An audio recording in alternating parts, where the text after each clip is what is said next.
Hello दोस्तों, तो देवभूमि ज्ञान दर्शन में आपका बहुत बहुत स्वागत है। तो आज हम देखेंगे आपके हिंदी से कुछ प्रश्नों को। तो चलिए फिर स्टार्ट करते हैं। तो हमारा पहला प्रश्न है, वह है रूढ़ शब्द ऐसे शब्दों को कहते हैं। ठीक है, किन शब्दों को कहते हैं तो आपको बताना है। आपके पास में यह 4 ऑप्शंस और आपको दिया जाता है कुछ समय। तो देखो, इसमें जो आपका सही आंसर है ना कि रूढ़ शब्द ऐसे शब्दों को कहते हैं जो दूसरे शब्दों के जोड़ से नहीं बनते हैं। तो पहला ऑप्शन ही हमारा बिल्कुल ही सही हो जाएगा। ये दूसरे शब्दों के जोड़ से आपके नहीं बनते हैं। क्या होते हैं ये आपके रूढ़ शब्द? ठीक है, तो जो आपके रूढ़ शब्द होते हैं उन्हें आप कह सकते हो कि हाँ, इनका ना कोई सार्थक खंड नहीं होता है, जिनका कोई भी सार्थक खंड नहीं होता है। जैसे आपने लिखा भी है जल, ये एक आपका रूढ़ शब्द है। अब इस आप जौ प्लस लौ, तभी तो आपका जल बना। अगर इस जौ को आप देखो तो इसका कोई सार्थक खंड है भैया? अकेले का नहीं है ना। और इस अकेले का लौ का कोई है नहीं है। तो ऐसे समझो आप। ठीक है, जैसे आपने लिखा पाठशाला, पाठशाला। अब इसमें देखो, इस पाठ का भी अर्थ है भैया और इस शाले का भी अर्थ है, तो ये पाठशाला बन रहा है आपका। ठीक है, क्योंकि इन दोनों के क्या है, सार्थक खंड हैं। ठीक है, अब इन दोनों के सार्थक खंड निकल रहे हैं। जौ का क्या मतलब हो सकता है भैया? कुछ नहीं। और लौ का क्या मतलब हो सकता है? कुछ नहीं। तो समझ रहे हो, रूढ़ शब्द में क्या होते हैं भैया? जिनका कोई भी सार्थक खंड नहीं होता है, उन्हीं को आप क्या कह देते हो? ये आपके रूढ़ शब्द हैं। तो इसमें हमारा पहला बिल्कुल ही सही हो जाएगा। फिर देखो, हमारा जो दूसरा प्रश्न है वह है, निम्नलिखित में से किस शब्द में दो दो उपसर्ग प्रयुक्त हुए हैं? ठीक है, तो आपको बताना है भैया और आपके पास हैं 4 ऑप्शंस और आपको दिया जाता है कुछ समय। तो देखो, इसमें जो आपका सही आंसर है ना कि दो दो उपसर्ग प्रयुक्त हुए हैं, तो अगर आप देखोगे तो ये समालोचना दिख रहा है आपको, तो आप कह सकते हो भैया यहाँ पे है आपका सम। ठीक है ना, सम प्लस आ, सम प्लस आ की मात्रा है ना, तो ये आ भी क्या है, एक आपका उपसर्ग है। सम प्लस आ यानी ये हो गया आपका समा प्लस लोचना। ठीक है, समझ गए? ये हो गए आपके 2 उपसर्ग निकल के आ गए। ठीक है, और उपसर्ग होते क्या हैं आप कह देना भैया, जो शब्दों के पहले लगते हैं। ठीक है, जो शब्दों के यानी आगे लगते हैं। ठीक है, शब्दों के आगे लगेंगे, ये सभी क्या हो गए, ये सम उपसर्ग हैं क्योंकि ये आगे लग रहे हैं। और प्रत्यय क्या होते हैं भैया? प्रत्यय जो शब्दों के बाद में लगते हैं। ठीक है, बाद में लगते हैं। ठीक है, बाद में यानी कह सकते हो आप पीछे लगते हैं। ठीक है, शब्दों के, उन्हीं को हम कह देते हैं इन साइडों में लगे होंगे आपके प्रत्यय। ठीक है, चलो अब बढ़ें फिर आगे की ओर। फिर जो हमारा तीसरा प्रश्न है वह है, प्रस्तावना का पर्यायवाची शब्द है। तो देखो भैया, प्रस्तावना का पर्यायवाची शब्द आपने बताना है। आपके पास हैं 4 ऑप्शंस और आपको दिया जाता है कुछ समय। तो इसमें जो आपका सही आंसर निकल के आएगा वो आएगा भैया प्राकथन। ठीक है ना, अगर मैं बात करूँ प्रस्तावना के पर्यायवाची शब्दों की तो आप कह देना प्राकथन है। आमुख भी कहते हैं। ठीक है, आमुख। और भूमिका हो गया, भूमिका। और आप प्रस्ताव भी कह सकते हो। ठीक है, प्रस्ताव भी कह सकते हो। चलो फिर अब बढ़ते हैं हमारे अगले प्रश्न की ओर। तो हमारा अगला प्रश्न है, महोदार्य में संधि है। आपको बताना है महोदार्य में कौन सी संधि है। तो आपके पास भी है 4 ऑप्शंस और आपको दिया जाता है कुछ समय। तो देखो, इसमें जो आपका सही आंसर होगा ना कि महोदार्य में संधि है। महोदार्य, इसको आप तोड़ोगे तो क्या निकलेगा आपका? ये निकलेगा भैया महा प्लस, रुको सही से लिख देते हैं, महा प्लस औदार्य होगा ये आपका औदार्य। ठीक है, तब जाके होता है आपका महोदार्य। अगर मैं इसकी शॉर्टकट ट्रिक बताऊं तो आप कहते ना भैया यहाँ पे डबल मात्रा लग रही है आपकी। ठीक है, तो डबल मात्रा किस में लगती है भैया? वृद्धि संधि में। ठीक है, क्योंकि उसमें वृद्धि होती है, तो इसमें हमारा वृद्धि संधि बिल्कुल ही सही होगा। ठीक है, अब वृद्धि संधि में होता क्या है, महा, यहाँ से आ बाहर आ गया भैया। ठीक है, यहाँ से आ बाहर आ गया और यहाँ से क्या है प्लस इस अव को ले लो। ठीक है, इस अव को आपने ले लिया तो ये क्या हो गया भैया? आ और अव मिलके आपका अव ही बनाते हैं, इसलिए यहाँ पे महोदार्य हो गया। ठीक है, चलो फिर मैं आपको कुछ बातें बता देता हूँ कि आपको वृद्धि संधि पूरी याद हो जाए। ठीक है, अब देखो, वृद्धि संधि में 2 ही चीज़ें आपने याद में रखनी है, अ प्लस ए, ये बनाएंगे आपका आई। ठीक है, ये बना दिया आपने, ए आई बना दिया इसने। ठीक है, और दूसरा आपने याद में रखना है अ प्लस अव। ठीक है, ये क्या बनाएगा आपका? अ प्लस ओ, यानी ये बनाएगा आपका अव। ठीक है, ये 2 चीज़ें आपने याद में रख ली तो आपकी समझ लो वृद्धि संधि रट गई। क्योंकि आप इस अ की जगह अगर आ लगाओगे, आ प्लस ए करोगे, फिर भी आपका ए ही आना है। ठीक है, और आ प्लस ये ए आई करोगे तो फिर भी आपका आई ही आना है, ठीक है। कुछ भी करो निकल के आपका यही आएगा, और इसको भी रट लो, आपका निकल के औ ही आएगा, ठीक है। यानी वृद्धि संधि में आपका क्या आता है, ए और औ आता है, ठीक है। ये दो चीज़ें आपने पता कर ली तो आपकी वृद्धि संधि भैया रट गई, ठीक है। चलो अब बढ़ते हैं हमारे अगले प्रश्न की ओर। तो हमारा अगला प्रश्न है, अर्थ के आधार पर वाक्य के भेद हैं, ठीक है। अर्थ के आधार पे आपको बताने, तो आपके पास है भैया 4 ऑप्शन और आपने सही आंसर बताना है कमेंट बॉक्स में, और आपको दिया जाता है कुछ समय। तो देखो इसमें जो आपका सही आंसर होगा ना कि अर्थ के आधार पर वाक्य भेद है, ठीक है। इसमें से कौन सा है, तो देखो सरल वाक्य, संयुक्त और मिश्र, ठीक है। ये तो हो गए आपके कौन से भैया, ये तो हो गए रचना के आधार पे, ये 3 आपके रचना के आधार पे होते हैं। बचा कौन सा भैया, ऑप्शन बी। तो ऑप्शन बी इसमें हमारा बिल्कुल ही सही हो जाएगा, ठीक है। विस्मय आदिबोधक वाक्य हो जाएगा, या तो आप इसे ये भी कह सकते हैं विस्मय वाचक वाक्य भी कह सकते हैं, ठीक है। तो ऑप्शन नंबर 20 में हमारा बिल्कुल ही सही हो गया। रचना के आधार पर आपके 3 होते हैं, सही सरल वाक्य जिसे आप और क्या कह सकते हो भैया, साधारण वाक्य भी कह सकते हो, संयुक्त और मिश्र वाक्य, ये 3 हो गए। और अर्थ के आधार पे होते हैं आपके 8 प्रकार के। कितने प्रकार के भैया, 8 प्रकार के होते हैं। अब वो 8 प्रकार कौन कौन से होते हैं, तो देखो विधिवाचक हो गया आपका, ठीक है। विधिवाचक,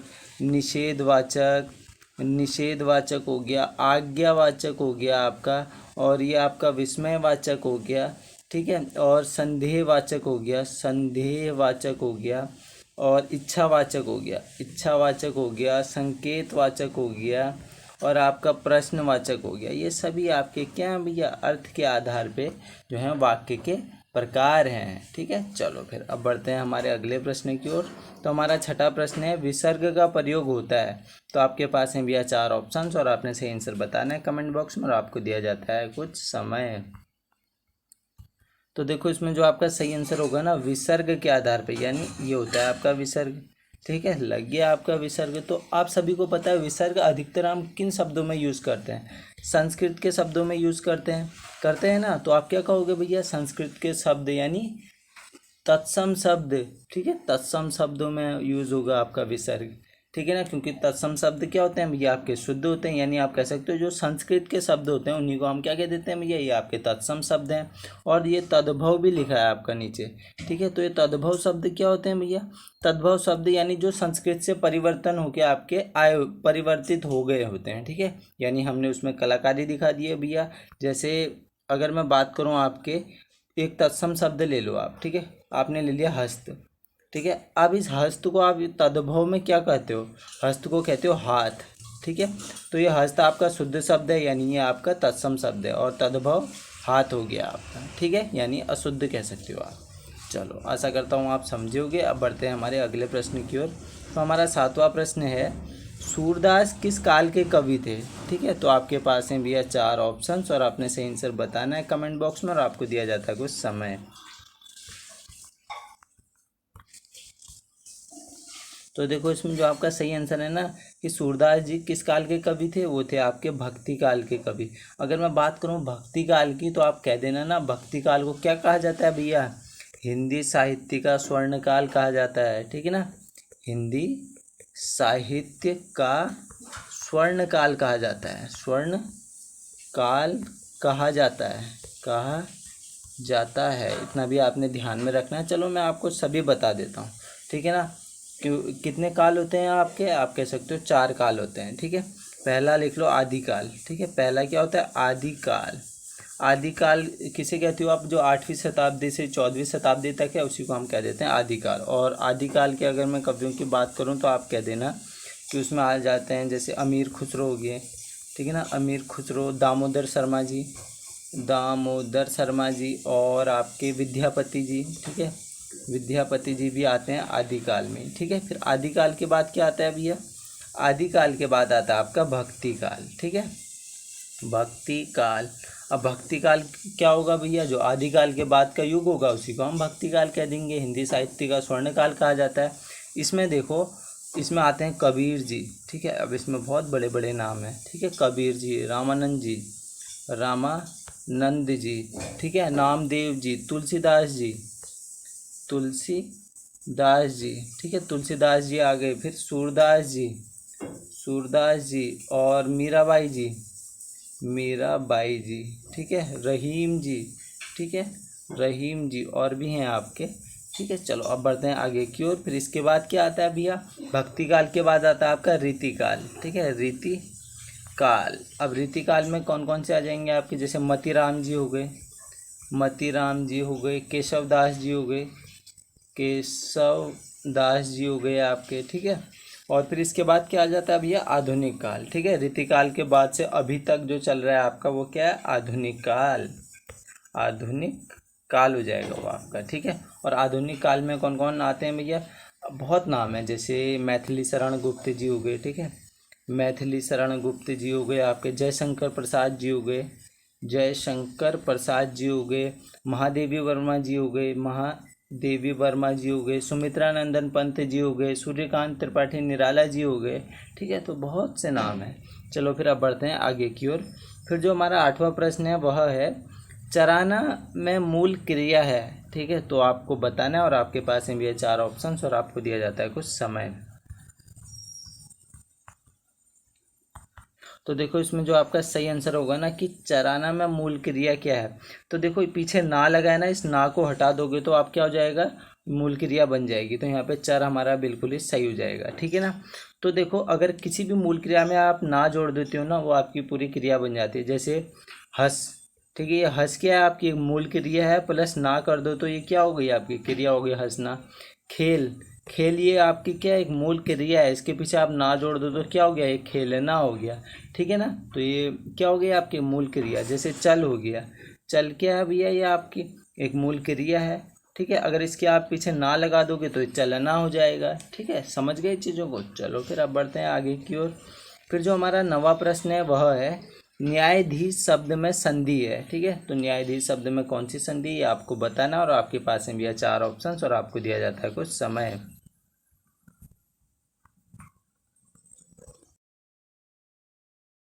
तो इसमें जो आपका सही आंसर होगा ना कि भैया न्यायाधीश में आपकी संधि है। अगर आप न्यायाधीश को तोड़ते हो तो क्या निकलेगा, तोड़ो तो न्याय प्लस अधीश निकलेगा आपका, ठीक है। न्याय प्लस अधीश होता है आपका न्यायाधीश, ठीक है।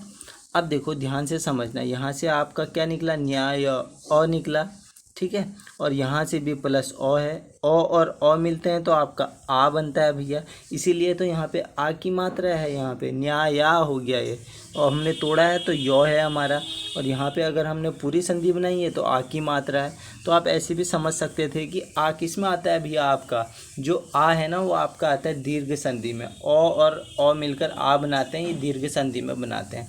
आपको दीर्घ संधि में भी 3 ही चीज़ें याद में रखनी है, जो अ है प्लस अ है। अब नाम ही दीर्घ है तो छोटी चीज़ें आएंगी नहीं, तो आ बनेगा यहाँ पे, ठीक है। अब ई प्लस ई है तो बड़ी ई बनेगी आपकी, ठीक है।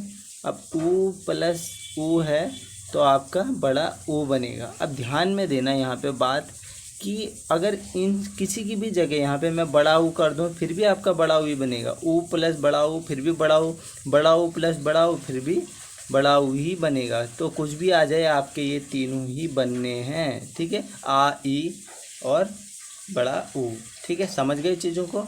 चलो फिर अब बढ़ते हैं हमारे अगले प्रश्न की ओर। तो हमारा जो 10वां प्रश्न है वह है, समष्टि का विलोम शब्द है। तो आपके पास में भी है 4 ऑप्शंस और आपने बताना है सही आंसर और आपको दिया जाता है कुछ समय। तो देखो इसमें जो आपका सही आंसर होगा ना कि समष्टि का विलोम बताना है। आपने आपने सुना होगा समष्टि अर्थशास्त्र, ठीक है, और व्यष्टि अर्थशास्त्र।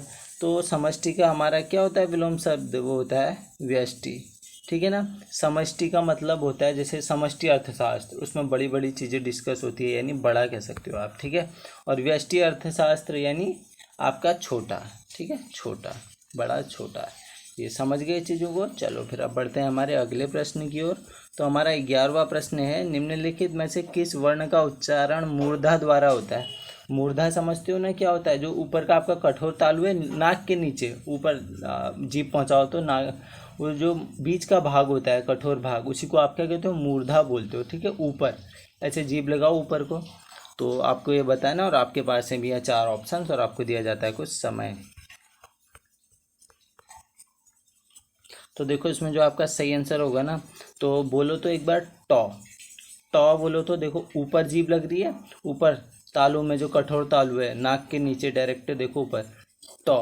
तो ये टॉ क्या है आपका भैया, ये टॉ है आपका जिसका उच्चारण मूर्धा द्वारा होता है, ठीक है ना, समझ गए। और अगर मैं बात करूं और क्या होते हैं आपके मूर्धन्य व्यंजन, टॉ बोल लो, ठ बोल लो, ड बोल लो, ढ बोल लो, ण बोल लो, ठीक है, ये सभी क्या होते हैं आपके जो मूर्धन्य व्यंजन होते हैं, ठीक है, मूर्धन्य व्यंजन होते हैं।